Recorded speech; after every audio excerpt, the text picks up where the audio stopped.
Kini si Lolong, ang higanting buaya nga nadakpan sa Magsagangsang Creek sa Bunawan, Agusan del Sur. Gikan ulo hangtod ikog, niabot siya sa 21 feet o 6.4 meters. Pareho kataas sa duha ka anda ng balay. O duha ka pampasero ang jeep.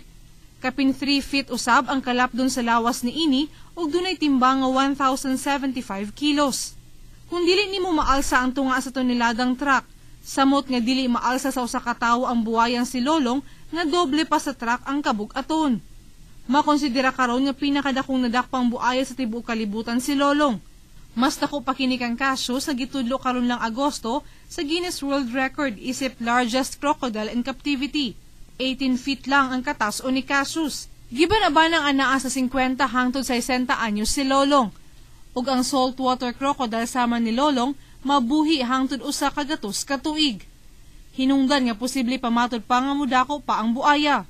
Hindi natin saktan yung mga ganyan dahil isa din sila na nag-contribute na para balanse yung ecosystem natin. Naibulong pa kang Lolong ang mga taga-Bunawan, pati ang mga residente gikan sa kasikpit nga lugar.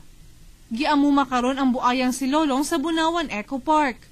Sa mga musunod nga adlaw doon na entrance ug parking fee alang sa mga mobisita kang Lolong. Charmaine Awitan, Patro sa Caraga.